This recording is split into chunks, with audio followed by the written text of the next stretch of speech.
received a couple of weeks ago.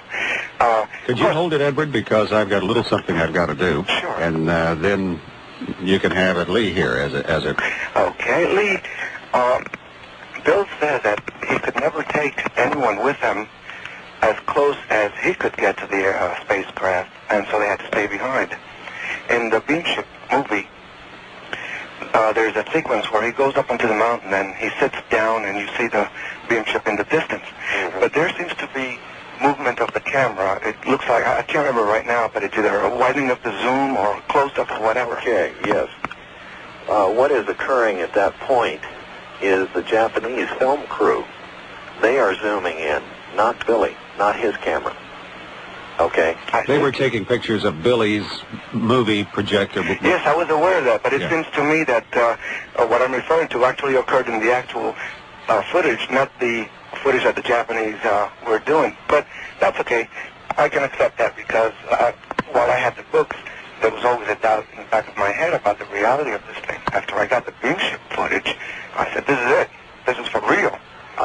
Do you really feel that way about that footage? Well, I have an RCA VCR, Yeah. and it has special effects at the top of the line. So I'm able to not only put it in slow motion, but I can slow it down even more. Good. And what happens is, when the Beamship disappears in a few sequences, Right. I can slow the tape down so that when it reappears, it reappears slowly as a point of light that gets brighter, as opposed to just coming on. You know, which would indicate to people that it would be a fake, whatever. Here is proof that this thing is originating out of nowhere. Now you understand why we released this tape. Yes, it's great. It's obvious it's not a cut film clip, isn't it? No, that's what I'm trying to say, that it is not. That it is one straight sequence. And of course, the darkening of the area's green trees and the grass and all that, that's mind-blowing. This is mind-blowing. What is happening here? Let me ask you a question. On the scene, in the scene, where the ship jumps from the top of the screen to the bottom, Right. okay, right above the knoll, have you slowed that down? In Yeah, slow oh, motion? definitely. I've looked at that a million times. Oh, Super slow motion. Then you actually see that ship materialize in two stages. Mm-hmm. Okay, good. Yes, I can confirm that. Yes, I'm not a professional photographer, although I am a professional quality photographer, and I do know when somebody's faking something or when they're not. And at least the Beamship footage is for real. I can do without all the other before and after. Just the footage of the spaceship. That's worth the $60.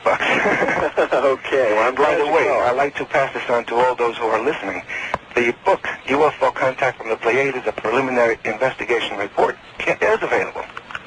And order the metal tape. You'll really like that as well. Okay, you'll see my check soon. Okay, thanks a lot. And thank you, Bill. All right, Edward, thank you for contributing like that. Maureen, you're on. We have just about a minute, but let's get it started with you anyway. Okay, great. Thanks.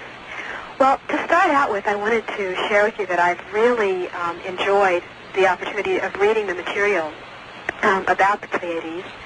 We have both of the books, and we have a very good friend who spent quite a bit of time in Switzerland with Billy. Oh, really? And out of her visit there, a number of questions came up, and I thought maybe Lee might be able to address some of them for us. Okay, start firing. I'll tell you when you have to stop. Okay. Well, the first one is that when she was there in Switzerland, there were lots and lots and lots of pictures available that haven't been seen previously in the books, and also many manuscripts, primarily in German. And we're curious as to why those haven't been made available at this time, or up until now.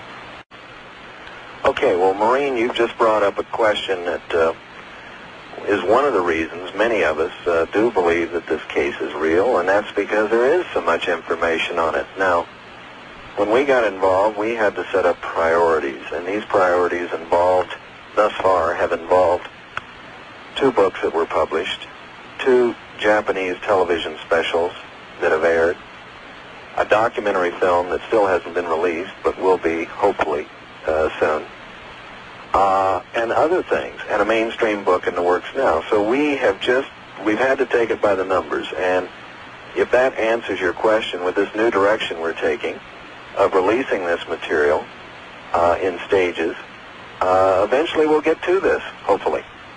Great, Lee, I understand. Well, that actually brings up one other question, which is when my friend was over there, she had long discussions with Billy, and he kept saying, why don't the people in the United States know about my book? Why don't they know about my material? Have they forgotten about me? And it seems to appear that Billy doesn't realize financially or in any other way, I mean, consciously, that we know about his books, that we're aware of what he's doing here in the United States. Is there something that happened with the rights of the book or something where he is not participating in this, or he doesn't realize what's happening? I would have to question your friend's information there, because Billy has been informed all the way through. When you see the Beamship series, you'll see that he's in this film all the way. Mm-hmm. He has received various monies for his share of the rights. We have made arrangements to take care of him in that way. Mm-hmm. It's been estimated that over 200 to 300 million people are aware of this case. Case in point, the Japanese special played to roughly 30 million people alone. I think that's quite interesting in itself, Lee, that the Japanese did a special on Billy Meier and turned in an audience in Japan of 30 million. Exactly. Now, for some reason or another, the great minds at ABC and CBS and NBC don't think this is much of a story. Of course, you can look at what they put on the air that they think are good stories and understand, I suppose. Right. Well, when the PM segment ran, Bill, in 1980, that was 7 minutes. Remember PM Magazine when it was on? Mm-hmm. A TV station out of Tucson, KOLD, went to Wendell, asked if they could film 7 minutes. We agreed. They shot 7 minutes. The major, I guess the home office, whatever you want to call it, out of San Francisco, they picked it up. It played to 50 markets. Estimated 35 million people saw this in this country. It was so well received that PM came back to us in 1981 and asked for rerun privileges. It was the most sought-after special they had done in 1980, and we granted this. So there are a lot of people aware of the Meier case. And I'd have to say that I don't think your friend is being very honest with this situation, because I just got a letter from Billy last week. He's in fine spirits. He's very happy. He's excited about everything. He's very much aware of everything going on. And he's not upset with us or anybody else connected with this program. Well, I'm really happy to hear that, actually. Well, there's a couple of other things that I was curious about. I had heard something about a movie script and some rights to a movie script that possibly went over to Universal at one time based on the material. Are you aware of any of that? Bill, could you repeat it? I can barely hear. She was asking about that first movie that was made that went over to Universal for a while, and then it's kind of floated around. Oh, that's, yes, I'm very much aware of that. I'm very much aware of the writer. In fact, in 1978, I took this writer and 3 other people. I will not mention their names at this point. One of them today is number 2 man at a major television network in the documentary division, but I escorted the 4 of them into Switzerland. They met Meier, and then I understand a script was done, but it was never sold. And I understand that every now and then we get a drift that somebody's looking at it, but nothing has ever been done on it, as far as I know. Lee, the other thing I was wondering about is, I know that it seems as if, maybe it's not actually so, but it seems as if sometimes that we are suppressing a lot of this information and trying to keep it out of the public's eye. And I was wondering if Wendell's having been in jail might have anything to do with that suppression of information.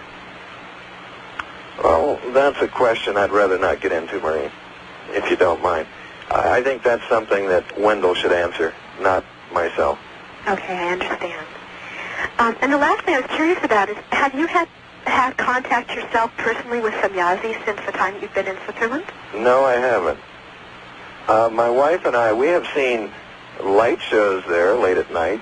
Uh-huh. We have witnessed phenomena, which was unexplainable, but I've never seen, to the best of my knowledge, I've never seen a Palladian cosmonaut, nor have I seen a Palladian ship, beam ship. I understand. Well, Lee, thank you very much for taking the time to answer my questions. Maureen, thank you for your interest. Thank you. You know, this case was the very first open mind show we ever did, was on Billy Meier. with How Wendell. exciting. And it's odd that my introduction to Billy Meier came about a year before when I was approached to do that screenplay.